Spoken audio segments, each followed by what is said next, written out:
This is a review lesson for plate tectonics, which will be on the unit test upcoming. Starting, let's take a look at our 60-second writings for last week. The first one, last week we learned, the week before obviously, that convection currents in the mantle move the plates, which causes earthquakes and volcanoes. Knowing this, where do you think there are plate boundaries in or near the United States, or other places in the world? In class, you had 60 seconds to respond to this. If you want to practice it, you should pause this video now and do that. This is a map of the plate boundaries, which you've probably seen. It is from the textbook. And if you look at it, you can see the Earth being divided into, I believe it's 12 major plates and many minor plates. We talk about the Ring of Fire. The largest plate is the Pacific Plate, and the most active boundaries are generally the subduction zones, which we will talk about later in this video. So big earthquakes and volcanoes here. And hopefully now, as you have spent some time working on your projects, some of these places will look more familiar to you. Many of the large plates correspond with the continents, like the North American plate, or the African plate, the Eurasian plate, South American plate, some of these also including parts of the ocean. And then we also have smaller plates, the Philippine plate, the Juan de Fuca plate, Nazca plate, so many smaller plates that also get kind of smashed into by other plates. Another one of our writings in this week was, what evidence did Alfred Wegener have to make his hypothesis that the continents are moving, and had once been one giant supercontinent? And why was his idea not accepted until about 50 years later, after his death? Once again, you might want to pause this recording and answer this for yourself. It is the kind of thing you might see on the unit test. Alfred Wegener came up with his idea around 1910. Really not that long ago in terms of science. And then it became much better accepted in 1960. The answers, the reasoning here is this. Alfred Wegener, and again, there are three main lines of evidence that Wegener had. Let's see if I have them here. Three main lines of evidence that Alfred Wegener had was that the continents, so his idea was that continents are moving, called continental drift. What evidence did he have? Well, one line of evidence is land features, which are things like mountain ranges that matched up on opposite continents. Another one was fossils, fossils of similar animals, and I'll show you a map here in a minute, and evidence of climates in the past. And this isn't just climate now, but many of the areas that are now, say, in Antarctica, show fossil evidence of having been in a much warmer climate, which is partially because when the continents were all together in a giant supercontinent called Pangaea, which means all Earth, when they were all together in that one giant continent, that whole supercontinent was higher up. Why nobody believed him? At the time, he could not explain what force could possibly move continents. So he could not explain how this could possibly be happening. On a lesser note, he also was a weather scientist, not a geologist, and so that worked against him as well. Let's take a look at the continents. I'll come back to that one. The continents, we looked at this map in class. We saw that some of these continents seemed to fit together quite nicely. That was one of the first bits of evidence that he saw. And it made him curious about it, and he looked for further evidence after that. So Africa and South America most obviously, and then the fossil evidence, there were things that matched up, and again, not perfectly due to erosion and a number of other things, but evidence of fossils, evidence of coal beds, And you can see evidence of mountain ranges, either present or past. And you can see how things fit together and then drifted apart. And so he said, maybe there's some force pushing these, and as we'll find out, we do believe now that is in fact true, and we now have a pretty good explanation as to why that might be happening.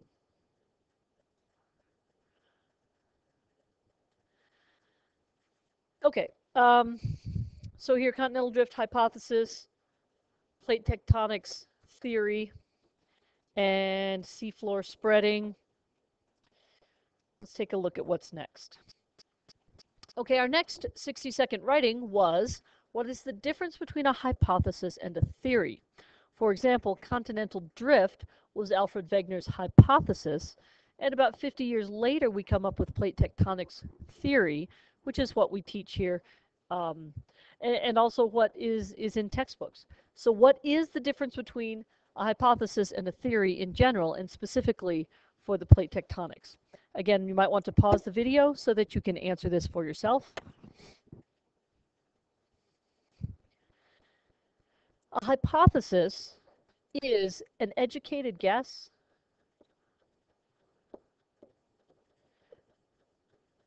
and it oftentimes is based on what you see, but a hypothesis is then set up so you can test it or explain it better. Now with continental drift and plate tectonics, it's a bit difficult to, say, set up an experiment to test it, but in plate tectonics theory, it has many of the ideas of continental drift. The big difference is that it is now well accepted by all scientists. And the reason why it is well accepted is that, as you might remember, one of the problems with Alfred Wegener's ideas is that he couldn't really explain what could possibly move the continents. And so over the years between 1910 and 1960, scientists did find strong evidence that of what could be causing the continents to move, which has to do with convection currents in the mantle. And so our next question is going to be about seafloor spreading and what evidence we have there and how that confirms what Alfred Wegener hypothesized and brought it to be plate tectonics theory. And so plate tectonics theory, scientists now believe, is really the best explanation for what we see happening. And it does have evidence that can be repeated or confirmed. This is just another image from the textbook showing the kind of Pangea, all Earth, the continents all together, and showing some of the different lines of evidence that suggest that it was in fact all together.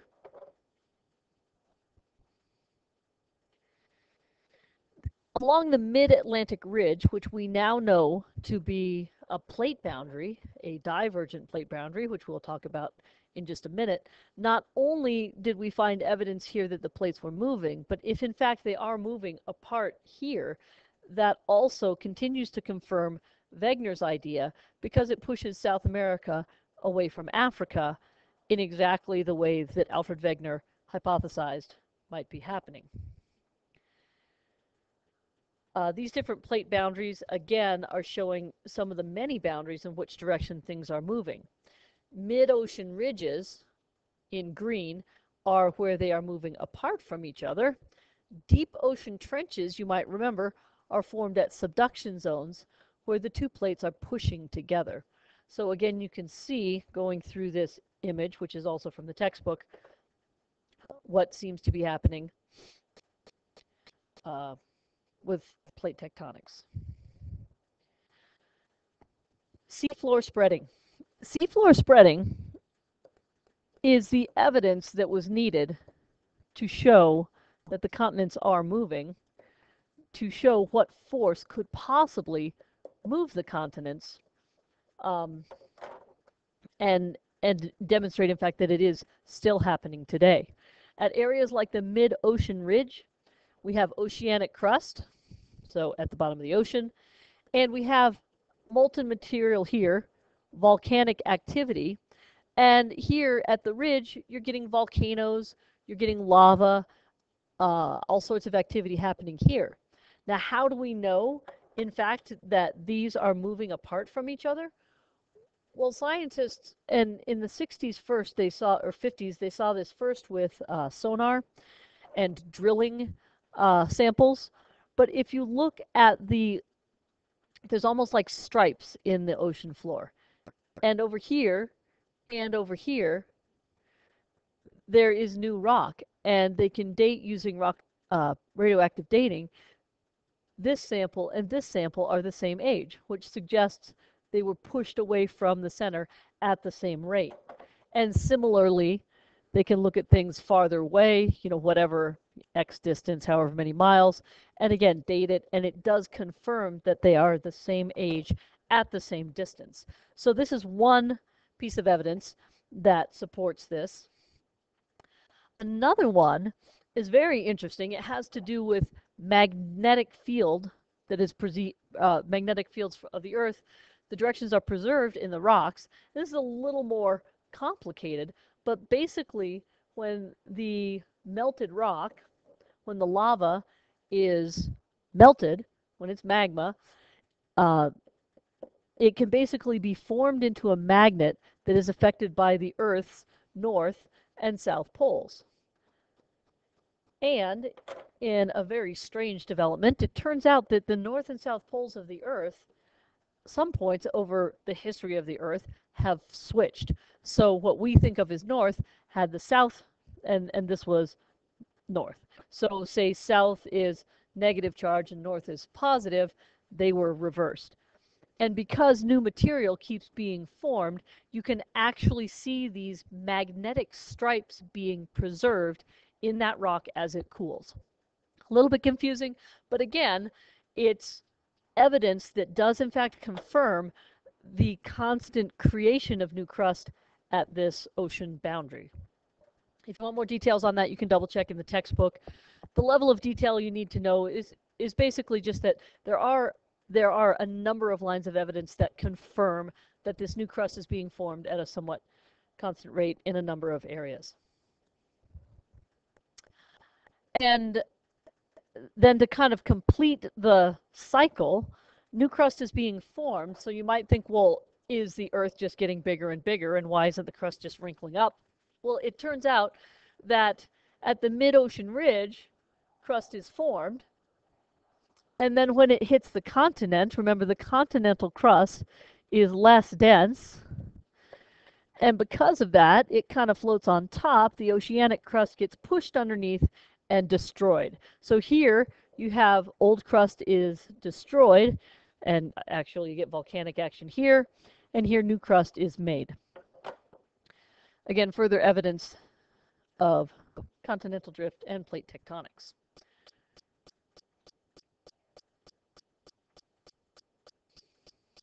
Next, we'll talk about the three major types of plate boundaries.